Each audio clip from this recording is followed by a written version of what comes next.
नमस्कार प्रिय मित्रों, Raj sir Nokha educational YouTube channel पर एक बार फिर से आप सभी का हार्दिक स्वागत और अभिनंदन। हमारी सीरीज चल रही थी राजस्थान की नदियाँ, जिसमें राजस्थान की नदियों का पहला भाग हमने देखा। आज हम देख रहे हैं राजस्थान की नदियों का दूसरा भाग कि राजस्थान में कौन कौन सी नदियाँ हैं, कहाँ से प्रवाहित होती है, कहाँ पर विलुप्त होती है, कौन सी नदी की सहायक नदी है, वो सभी हम यहाँ पर चर्चा करेंगे। तो आइए शुरू करते हैं। अरब सागर की ओर गिरने वाली नदी में हमने देखा था 4 नदियों के बारे में। आज हम देख रहे हैं 5वीं नदी जाखम नदी। उद्गम स्थल छोटी सादड़ी, प्रतापगढ़।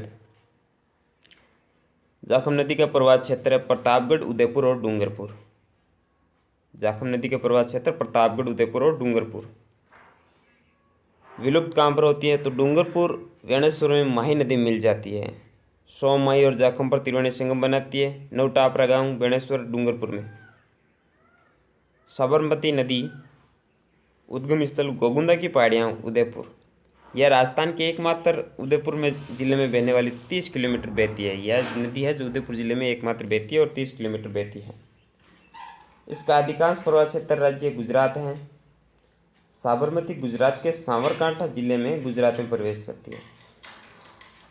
गुजरात के गांधीनगर और अहमदाबाद साबरमती नदी के किनारे पर बसे हुए हैं। गांधीनगर और अहमदाबाद दोनों शहर हैं जो साबरमती नदी के किनारे बसे हुए हैं। साबरमती नदी गुजरात में बहते हुए खंबात की खाड़ी में विलुप्त हो जाती है।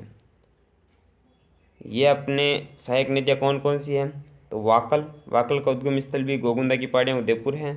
माजम, मेसवा और हथपति। अब हम देखेंगे बंगाल की खाड़ी की ओर जाने वाली नदियाँ। बेबच, कोका, बापा, गंग, बेड़च, बनास, संबल, कोठारी, काली सिंध, बाणगंगा, पार्वती, गंभीरी और गंभीर। ये बंगाल की ओर खाड़ी की ओर जाने वाली नदियाँ हैं। तो पहले चंबल नदी देखिए। चंबल नदी का उद्गम स्थल महू, जनापाव की पहाड़ियाँ, मध्य प्रदेश। चंबल नदी राजस्थान में चौरासीगढ़ मंद और मध्य प्रदेश से चित्तौड़गढ़ में प्रवेश करती है। चंबल नदी राजस्थान में कहाँ प्रवेश करती है तो चित्तौड़गढ़ के चौरासीगढ़ में प्रवेश करती है। चंबल नदी चित्तौड़गढ़ के बाद क्रमशः कोटा, बूंदी, सवाई माधोपुर, करौली, धौलपुर जिलों में बहने के बाद राजस्थान से बाहर निकल जाती है। तो चंबल नदी का प्रवाह क्षेत्र कौन कौन से जिले हैं राजस्थान के? कोटा, बूंदी, सवाई माधोपुर, करौली, धौलपुर। चित्तौड़गढ़ में प्रवेश करती है और वहाँ पर बहने के बाद में इन सभी जिलों में बहती हुई वह राजस्थान से बाहर निकल जाती है। चंबल नदी कोटा और बूंदी की सीमा बनाती है। कौन कौन सी सीमा बनाती है? कोटा और बूंदी की चंबल नदी सीमा बनाती है।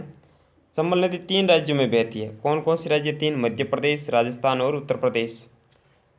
चंबल नदी मध्य प्रदेश के साथ राजस्थान के 3 जिलों धौलपुर, सवाई माधोपुर और करौली के साथ सीमा बनाती है। राज्य के साथ पूछें तो धौलपुर, सवाई माधोपुर, करौली के साथ मध्य प्रदेश से सीमा बनाती है। और जिलों के पूछे तो मध्य प्रदेश इसमें कोटा और बूंदी के आपस में क्या बनाती है? सीमा बनाती है। चंबल नदी राजस्थान की एकमात्र नदी है जो कि दक्षिण से उत्तर की ओर बहती है। चंबल नदी उत्तर प्रदेश के इटावा जिले के मुरादगंज नामक स्थान पर यमुना नदी में विलुप्त हो जाती है। चंबल नदी पर चित्तौड़गढ़ जिले में भैंसरोडगढ़ नामक स्थान पर चूलिया जलप्रपात स्थित है। यहाँ पर बामणी नदी आकर के इसमें मिलती है। इसके उपनाम हैं सरमणवती, कामधेनु, बारहमासी। चंबल नदी के अलावा माही नदी को भी बारहमासी नदी कहा जाता है।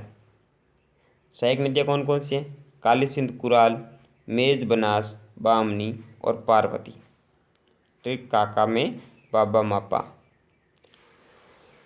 चंबल नदी की कुल लंबाई 365 या 366 किलोमीटर है।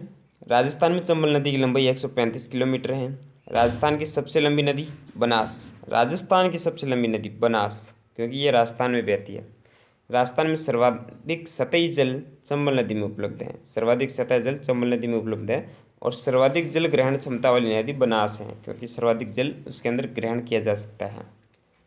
चंबल नदी पर बनाए गए बांध, पहला है गांधी सागर बांध जो कि मंदसौर जिला मध्य प्रदेश में है। राणा प्रताप सागर बांध चित्तौड़गढ़ में।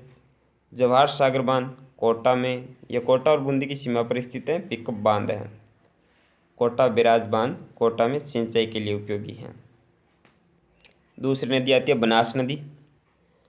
उद्गम स्थल राजस्थान में कुंभलगढ़ के निकट खमनोर की पहाड़ियों से। इस नदी को वरणासा नदी के नाम से भी जाना जाता है।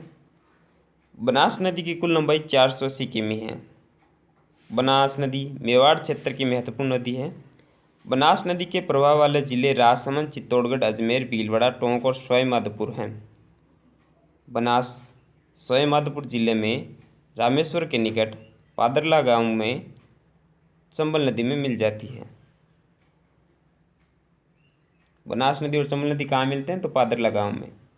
बनास नदी पर टोंक जिले में बिसलपुर बांध बना हुआ है। बनास नदी पर टोंक जिले में बिसलपुर बांध बना हुआ है। बिसलपुर बांध को अजमेर के चौहान शासक बिसलदेव या विग्रह राज चतुर ने बनाया था। बनास नदी पर टोंक तथा सवाई माधोपुर की सीमा पर इसरदा बांध बना हुआ है। टोंक और सवाई माधोपुर की सीमा पर इसरदा बांध बना हुआ है। कौन सी नदी पर? बनास नदी पर। इसरदा बांध को काफर डैम कहा जाता है। इसरदा बांध से जयपुर शहर के लिए जलापूर्ति होती है। बनास की सहायक नदियाँ बेड़च, मेनाल, कोठारी, खारी, मानसी, मोरेल और गंभीरी हैं। बनास नदी भीलवाड़ा जिले में बिगोद नामक स्थान पर मेनाल और बेड़च के साथ मिलकर त्रिवेणी संगम बनाती है। रामेश्वर नामक स्थान पर मेनाल, बेड़च और बनास का त्रिवेणी संगम बिगोद, भीलवाड़ा। अगली नदी आती है बेड़च। बेड़च नदी का उद्गम स्थल गोगुंदा की पहाड़ियाँ, उदयपुर हैं। बेड़च नदी उदयपुर, चित्तौड़गढ़ और भीलवाड़ा जिले में बहते हुए बिगोद के पास बनास नदी में मिल जाती है। बेड़च के उद्गम स्थल को से उदय सागर झील तक इसे आयड कहा जाता है। बेड़च नदी के उद्गम स्थल से उदय सागर झील तक इस नदी का नाम आयड होता है। आयड उसके बाद में इसे बेड़च कहा जाता है। कोठारी नदी उद्गम स्थल दिवेर, राजसमंद। कोठारी नदी राजसमंद और भीलवाड़ा जिले में बहते हुए नंदराय नामक स्थान पर बनास नदी मिल जाती है। भीलवाड़ा जिले में कोठारी नदी पर मेजा बांध बना हुआ है। तो कौन सी नदी पर मेजा बांध बना हुआ है? तो भीलवाड़ा जिले में कोठारी नदी पर मेजा बांध बना हुआ है। और कोठारी नदी है जो बनास नदी में कहाँ मिलती है? तो नंदराय नामक स्थान पर बनास नदी में मिल जाती है। तो ये आज हमने देखा था राजस्थान की नदियों का पार्ट 2। आगे के वीडियो में राजस्थान की नदियों के बारे में हम भाग 3 देखेंगे, जिसमें हम जानेंगे बनास नदी या फिर अरब सागर की ओर देखने नदियाँ देखी हमने। इसके बाद बंगाल की खाड़ी की ओर जाने वाली नदियाँ कौन कौन सी हैं, बाकी बची हुई नदियों के बारे में जानेंगे। और अंतः प्रवाह वाली नदियाँ कौन कौन सी हैं, उन नदियों के बारे में भी हम अगले वीडियो में जानेंगे। तो हमारे साथ बने रहिए और आगे के वीडियो भी जीके के बारे में जानने के लिए हमारे चैनल को सब्सक्राइब कीजिए, लाइक कीजिए, शेयर कीजिए, जिससे आगे के वीडियो के आपकी नोटिफिकेशन ज़रूर मिल सकें। और अपने दोस्तों के साथ शेयर करना भी ना भूलें इसे। धन्यवाद।